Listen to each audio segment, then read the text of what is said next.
અને તેનું કાર્ય સમજાવો. તો એમાં આકૃતિ દોરવાની રહેશે.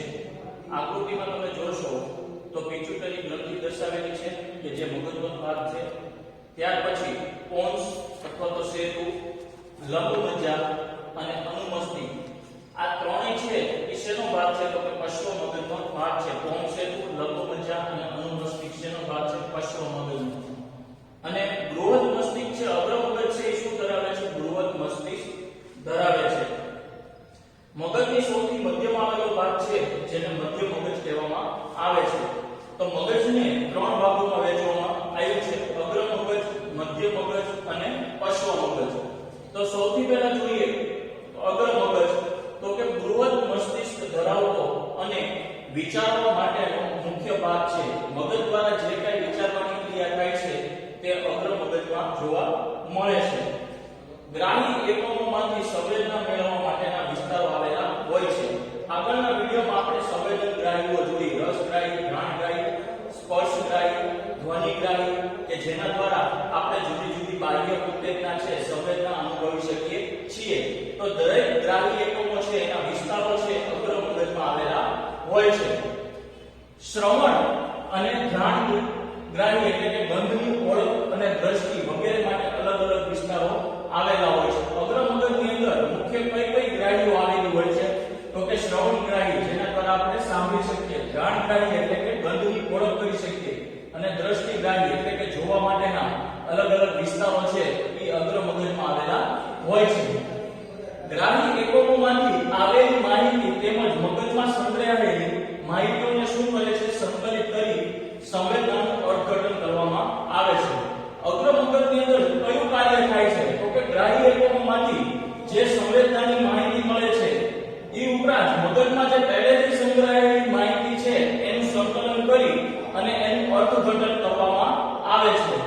ત્યાર પછી છે બીજો છે મધ્ય મગજ, કે તે ચતુષ્કાય મગજનો સૌથી મધ્યનો ભાગ છે, એટલા માટે એને મધ્ય મગજ કહેવામાં આવે છે.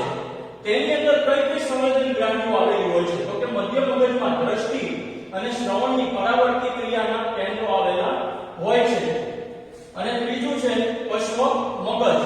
પશ્વ મગજની અંદર પોન્સ છે, બીજું નામ છે સેતુ, લંબમજ્જા અને અનુમસ્તિષ્કના ભાગો આવેલા હોય છે. જેમાં અનૈચ્છિક ક્રિયાઓ, અનૈચ્છિક ક્રિયા એટલે એવી ક્રિયાઓ કે જે ક્રિયાઓ ઉપર આપણું નિયંત્રણ હોતું નથી. આપણે ધાર્યા પ્રમાણે આપણે એને રોકી શકતા નથી કે શરૂ કરી શકતા નથી. તો અનૈચ્છિક બધી ક્રિયાઓ છે એ લંબમજ્જા દ્વારા નિયંત્રિત કરવામાં આવે છે. કઈ અનૈચ્છિક ક્રિયાઓ છે? તો કે રુધિરનું દબાણ, લાળ રસનો સ્ત્રાવ થવો, ઉલટી થવી, આ બધી અનૈચ્છિક ક્રિયાઓ છે કે જેના ઉપર આપણું નિયંત્રણ હોતું નથી. એ બધી જ ક્રિયાઓ લંબમજ્જા દ્વારા નિયંત્રિત કરવામાં આવે છે. ત્યાર પછી પશ્વ મગજનો ભાગ છે અનુમસ્તિષ્ક. અનુમસ્તિષ્ક છે એ બધી ઐચ્છિક ક્રિયા એટલે કે દોડવું, ચાલવું, રમવું, કે જે બધી ઐચ્છિક ક્રિયાઓ કે જેના ઉપર આપણું નિયંત્રણ છે એ બધી જ ક્રિયાઓ અનુમસ્તિષ્ક દ્વારા નિયંત્રિત કરવામાં આવે છે. તો પશ્વ મગજમાંથી લંબમજ્જાનું કાર્ય અને અનુમસ્તિષ્કનું કાર્ય છે એ અલગ રીતે પ્રશ્ન પૂછાઈ શકે. ચાલો વિદ્યાર્થી મિત્રો, પાઠ્યપુસ્તકમાં પેજ નંબર 119 ઉપર પ્રશ્ન આપ્યા છે કે પરાવર્તી ક્રિયા અને ચાલવાની ક્રિયા વચ્ચે શું ભેદ છે? તમારે નવા સિલેબસ પ્રમાણે પરાવર્તી ક્રિયાનો ટોપિક છે એ નીકળી ગયો છે, તો પણ જાણકારી માટે આપણે એક પ્રશ્ન જોઈ લઈએ કે પરાવર્તી ક્રિયા કોને કહેવામાં આવે? તો કે મગજના આપણને ઐચ્છિક કેન્દ્રોને જાણ વગર તરત પ્રતિક્રિયા આપીએ, ત્વરિત પ્રતિક્રિયા આપીએ તેને પરાવર્તી ક્રિયા કહેવામાં આવે. જેમ કે કોઈ ગરમ વસ્તુને સ્પર્શ કરીએ તો આપણે હાથ પાછો ખેંચી લઈએ છીએ, એમાં કોઈ પણ વિચારવાને કોઈ પણ જાતનો અવકાશ હોતો નથી. તો એવી ક્રિયાઓને પરાવર્તી ક્રિયા કહેવામાં આવે છે.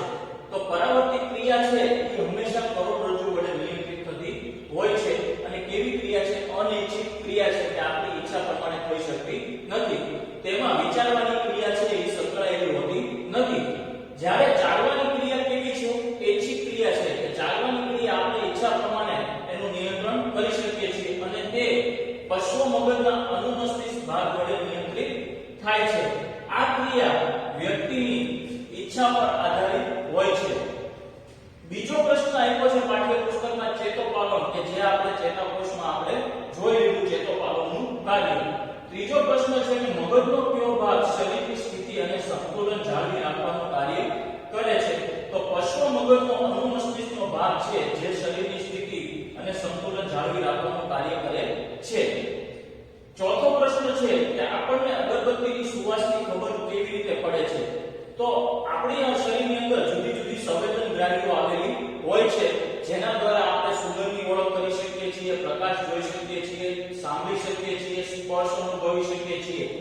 તો નાકની અંદર અધિસ્તરમાં શું આવેલી હોય છે? ઘ્રાણગ્રાહી આવેલી હોય છે જે સુવાસથી શું થાય છે? ઉત્તેજિત થાય છે અને તેના વડે જે ઉર્મિવેગ સર્જાય છે એ ચેતાકોષના શિખાતંતુ વડે શું થાય છે? એનું ગ્રહણ થાય છે. ત્યારબાદ ઉર્મિવેગ છે એ મગજ તરફ વહન કરે છે અને અગ્ર મગજમાં આપણે જોયું મગજનું કાર્ય જેમાં અગ્ર મગજ હતું એમાં માહિતીનું સંકલન કરવામાં આવે. તો અગ્ર મગજના સંદેશાની આંતરક્રિયા એટલે કે સંકલન વડે આપણને અગરબત્તીની સુવાસની ખબર પડે છે. ત્યાર પછીનો ટોપિક છે વનસ્પતિઓમાં હલનચલનના પ્રકાર ઉદાહરણ સહિત સમજાવો. તો વનસ્પતિના હલનચલન છે બે પ્રકારે જોવા મળે છે. વૃદ્ધિ આધારિત હલનચલન કે જે તમારા નવા અભ્યાસક્રમમાં કાઢી નાખવામાં આવ્યું છે તો પણ આપણે એ ટોપિકની ચર્ચા કરી લઈએ. વૃદ્ધિ આધારિત હલનચલન એટલે કે જ્યારે બીજ અંકુરણ પામે ત્યારે મૂળ છે એ નીચેની તરફ અને પ્રકાંડ છે એ ઉપરની તરફ જાય છે. અંકુરિત છોડની દિશા સૂચક ગતિ વૃદ્ધિને કારણે હોય છે. વનસ્પતિ છે કોઈ ચોક્કસ દિશામાં ગતિ કરે છે એ કોને આધારિત છે? વૃદ્ધિને આધારિત છે. એટલા માટે બીજ અંકુરણ પામે ત્યારે મૂળ નીચેની તરફ અને પ્રકાંડ છે ઉપરની તરફ ગતિ કરે છે. જો વૃદ્ધિને કોઈ રીતે અવરોધવામાં આવે તો ગતિ પ્રદર્શિત થતી નથી. જો વૃદ્ધિ છે મૂળ અને પ્રકાંડની વૃદ્ધિ અવરોધવામાં આવે તો એની ગતિ છે કોઈ ચોક્કસ દિશામાં પ્રદર્શિત થઈ શકતી નથી. બીજું છે વૃદ્ધિથી મુક્ત હલનચલન. તો એમાં લજામણીના પર્ણો વિશે લખવાનું છે કે જ્યારે લજામણીના પર્ણોને સ્પર્શ કરવામાં આવે ત્યારે શું થાય છે? તે ઝડપથી ભીડાઈ જાય છે. આ વનસ્પતિના પર્ણો સ્પર્શની ઉત્તેજના સામે ખૂબ જ ઝડપથી પ્રતિક્રિયા અથવા તો પ્રતિચાર આપે છે. લજામણીનો છોડ છે એના પર્ણો એવા હોય છે કે જે સ્પર્શ છે એની સામે ઝડપથી પ્રતિચાર અથવા તો પ્રતિક્રિયા આપે છે. લજામણીના પર્ણોને જ્યારે સ્પર્શ કરવામાં આવે ત્યારે તે ઝડપથી ભીડાઈ જાય છે. આ ગતિને વૃદ્ધિ સાથે કોઈ સંબંધ હોતો નથી. એટલા માટે એને વૃદ્ધિથી મુક્ત હલનચલન કહેવામાં આવે છે. પેજ નંબર 119 ઉપર આપણે 4 પ્રશ્નો જોયા. એમાં પાંચમો પ્રશ્ન છે કે પરાવર્તિત ક્રિયામાં મગજની શું ભૂમિકા છે?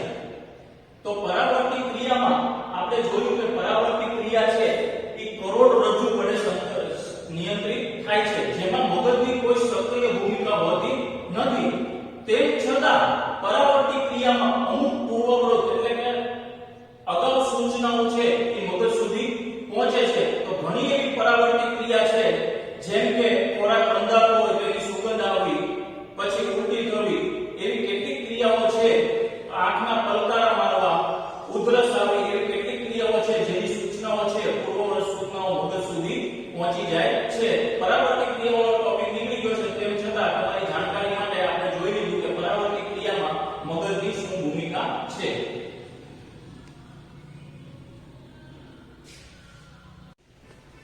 ચલો હવેનો ટોપિક છે ઉત્તેજના માટે તાત્કાલિક પ્રતિચાર.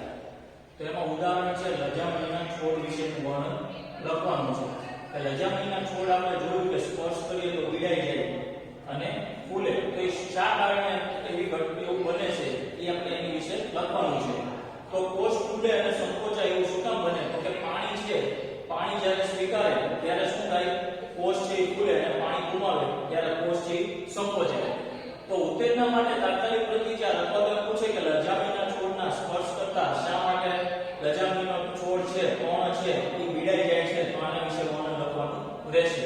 કે લજામણીના છોડમાં કોઈ પણ જાતની ચેતાપેશી કે સ્નાયુ પેશી હોતી નથી. લજામણીના પર્ણોને જ્યારે સ્પર્શ કરવામાં આવે છે ત્યારે તેના પર્ણો છે ઝડપથી ભીડાઈ જાય છે. તેમાં વિશિષ્ટ પ્રોટીન કે સ્નાયુ કોષો ન હોવા છતાં વનસ્પતિ કોષો તેમના પાણીના પ્રમાણમાં ફેરફાર કરી એટલે કે પાણી મેળવી અને પાણીને ગુમાવીને એના કોષો છે ફૂલે કે સંકોચાય પરિણામે કણો વિસ્તૃત થાય છે એટલે કે વિસ્તરણ થાય છે અથવા તો વિડાઈ જાય છે. પછીનો પ્રશ્ન છે કે વનસ્પતિઓમાં સંકલન પ્રાણીઓના સંકલનથી કેવી રીતે અલગ પડે છે સમજાવો. તો પ્રાણીઓની માફક વનસ્પતિઓમાં વિવિધ ક્રિયાઓના નિયમન માટે અને સંકલન માટે ચેતાતંત્ર આવેલું હોતું નથી. ચેતાતંત્ર હોતું નથી. બીજું છે કે પ્રાણીઓની માફક વનસ્પતિઓમાં કોઈ વિશિષ્ટ પ્રકારનું પ્રોટીન નથી. તેમ છતાં વનસ્પતિ કોષો તેમના પાણીના પ્રમાણમાં ફેરફાર કરી અને પોતાનો આકાર બદલી શકે છે. જ્યારે કોષોની અંદર પાણીનું પ્રમાણ વધે છે ત્યારે કોષો ફૂલે છે અને પાણીનું પ્રમાણ ઘટે ત્યારે કોષો સંકોચાય છે.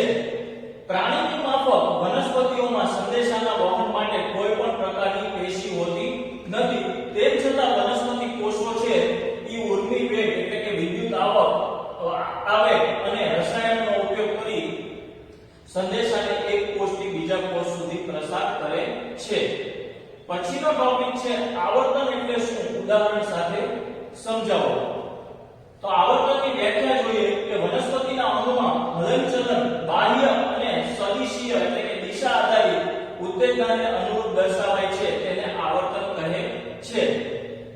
એનું ઉદાહરણ છે કે જો વનસ્પતિના અંગની વૃદ્ધિ ઉત્તેજના પ્રેરતા પરિબળની દિશા તરફ હોય તો તેને ધન આવર્તન કહેવામાં આવે અને વનસ્પતિના અંગની વૃદ્ધિ ઉત્તેજના પ્રેરતા પરિબળની વિરુદ્ધ દિશામાં હોય તો ઋણ આવર્તન કહેવામાં આવે છે. એમસીક્યુ માટે ખાસ યાદ રાખજો. પછી છે કે ઉત્તેજના પ્રેરતા પરિબળો કયા કયા છે કે જેના આધારે